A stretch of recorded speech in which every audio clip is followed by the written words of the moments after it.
warahmatullahi wabarakatuh. Pada kesempatan kali ini, di mata kuliah filsafat, kelompok kami akan membahas mengenai epistemologi dalam Islam. Di mana kelompok kami terdiri atas 2 orang, yaitu saya, Sylvia Tantina Setianingrum, dan rekan saya, Ahmad Septian. Pengertian epistemologi. Epistemologi pada hakikatnya merupakan perpaduan antara pemikiran rasional dan pengalaman empiris. Epistemologi Islam mempelajari pengetahuan dari perspektif Islam, mengakui keabsahan metodologi yang telah terbukti. Dari sudut pandang epistemologi Islam, tidak ada pemisahan antara ilmu agama dan ilmu non-agama. Sains adalah bagian dari ilmu, berasal dari sumber yang sama, kemudian berkembang sesuai dengan bidang objeknya masing-masing, baik objek material maupun formal. Epistemologi ilmiah pada hakikatnya merupakan perpaduan antara pemikiran rasional dan pengalaman empiris. Sebab, epistemologi ilmiah sendiri memanfaatkan kemampuan manusia dalam menggunakan pikiran dan juga indera untuk memahami alam.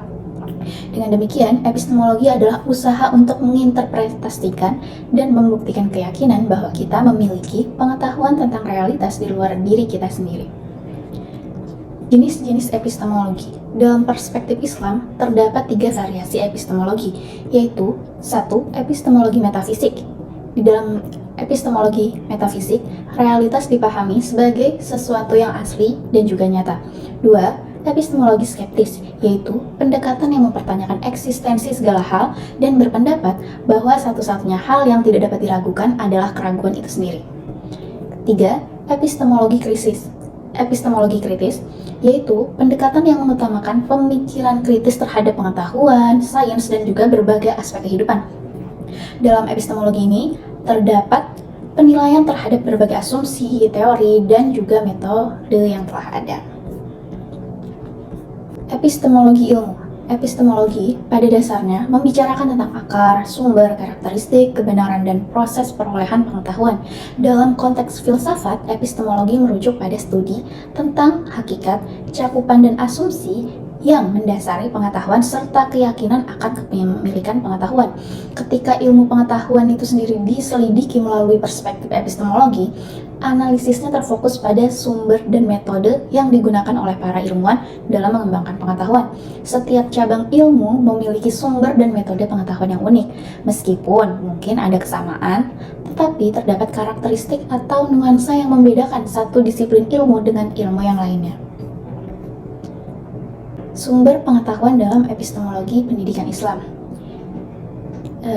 Pada kali ini, sumber pengetahuan itu terbagi menjadi 4, yaitu pertama adalah dari Al-Quran, kedua As-Sunnah, 3 alim atau mu'alim, dan 4 adalah pengalaman manusia. Yang pertama, Al-Quran. Sebagai wahyu dari Tuhan, Al-Quran memiliki fungsi pendidikan yang mengajar umat manusia melalui Rasul sebagai perantaranya. Yang kedua, As-Sunnah, yaitu merupakan ilmu yang diperoleh oleh Nabi Muhammad SAW secara langsung dari Allah Subhanahu wa Ta'ala. Yang ketiga, alim atau mu'alim, yaitu orang-orang yang memiliki epistemologi dalam Islam, karena mereka mewarisi keilmuan dari Nabi, asalkan memiliki karakteristik yang sesuai dengan ketentuan di Al-Quran. Yang keempat, pengalaman manusia. Pengetahuan yang diperoleh dari pengalaman juga menjadi sumber pengetahuan yang penting, yaitu di mana kita bisa berpikir secara empiris. Untuk materi selanjutnya akan disampaikan oleh rekan saya, Ahmad Septian. Kepada Ahmad Septian, dipersilahkan. Baik, terima kasih. Selanjutnya ada karakteristik epistemologi Islam. Ilmu dari sudut pandang Islam tidak sepenuhnya bertentangan dengan sains barat. Hal ini menunjukkan adanya persamaan dan perbedaan antara keduanya. Ciri-ciri atau karakteristik epistemologi yang ada di dunia Islam adalah 1. Bersandar pada kekuatan spiritual. Bersandar pada kekuatan spiritual yang dimaksud adalah manusia tidak hanya memiliki dimensi rasional, tetapi juga memiliki dimensi spiritual, moral, dan kepercayaan. Kekuatan spiritual ini yang termanifestasi dalam iman dan nurani memiliki peran penting dalam pengetahuan. Di dalam konteks pemikiran Islam, intuisi dianggap sebagai alat yang efektif untuk mendapatkan pengetahuan dan dipercaya dapat diperoleh melalui doa kepada Allah. Intuisi digunakan sebagai pelengkap dalam proses penalaran dalam menghadapi permasalahan ilmiah. Kemudian, hubungan yang harmonis antara akal dan wahyu. Hubungan yang harmonis antara akal dan wahyu ini mempunyai keselarasan antara rasionalitas dan wahyu dalam epistemologi Islam, menegaskan bahwa keduanya saling melengkapi, mengindikasikan bahwa ilmu pengetahuan Islam mendasarkan diri pada nilai-nilai transenden yang tertinggi. Kemudian ada interdependensi akal dengan intuisi. Maksudnya adalah ketergantungan antara akal dan intuisi merupakan landasan pengetahuan ilmu pengetahuan dalam Islam. Akal memberikan penalaran terbatas yang diperlukan untuk memahami realitas, sementara intuisi memberikan panduan atau tambahan yang tak terduga. Kombinasi akal dan intuisi memperkaya proses pengetahuan, meskipun setiap pendekatan epistemologis memiliki kelebihan dan kekurangan masing-masing. Lalu yang keempat, memiliki orientasi teosentris. Maksudnya adalah ilmu pengetahuan dalam Islam memiliki orientasi teosentris, yang berarti ilmu pengetahuan tersebut tidak hanya menggambarkan realitas fisik, tetapi juga terintegrasi dengan nilai-nilai Tuhan atau nilai-nilai spiritual. Ini menyebabkan sains Islam lebih kaya secara informasi, mendalam daripada sains Barat. Karena sains Islam merupakan wawasan melalui wahyu yang tidak dapat dicapai melalui metode ilmiah biasa. Kemudian yang terakhir, terikat nilai. Ilmu pengetahuan Islam memiliki komitmen nilai yang kuat, dipengaruhi oleh dimensi spiritual dan wahyu, serta berpusat pada konsep ketuhanan. Hal ini berbeda dengan sains Barat yang sering dianggap netral dan tidak memihak, sehingga sains Barat cenderung memperlakukan manusia dan lingkungannya sebagai objek belaka. Selanjutnya adalah aliran-aliran dalam epistemologi Islam.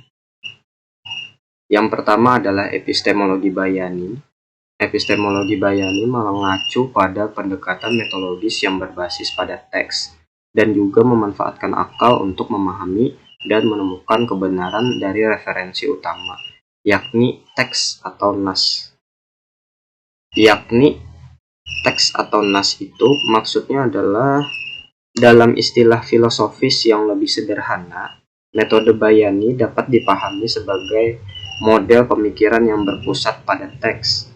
Dalam konteks ini, teks dianggap suci dan memiliki otoritas mutlak dalam menentukan kebenaran. Peran akal manusia berfungsi sebagai pengendali atau pengontrol yang mengamati hubungan antara makna dan wacana yang terdapat dalam teks. Kemudian yang kedua ada epistemologi burhani, yaitu epistemologi burhani menggambarkan dua metode penalaran, yakni deduksi dan induksi. Deduksi mengarah dari penalaran umum yang spesifik, dan induksi menggerakkan dari yang spesifik ke yang umum. Selanjutnya ada epistemologi irfani atau intuisi. Epistemologi irfani atau intuitif merupakan gabungan dari model emosional atau pikiran dan persepsi atau burhani. Model intuisi akhirnya disusun dengan pembuktian yang logis. Dalam hal ini,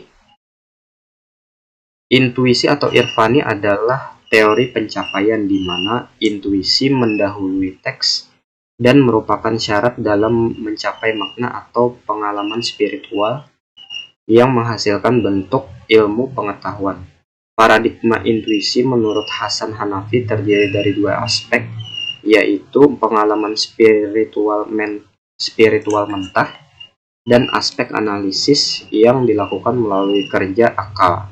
Dengan demikian, metode intuitif merupakan gabungan dari model emosional atau pikiran dan persepsi atau burhani. Model intuisi akhirnya disusun dengan pembuktian yang logis. Baik, itu saja mungkin dari kami. Terima kasih. Apabila terdapat kesalahan atau kekurangan, kami mohon maaf. Wabillahi taufiq wal hidayah. Wassalamualaikum warahmatullahi wabarakatuh.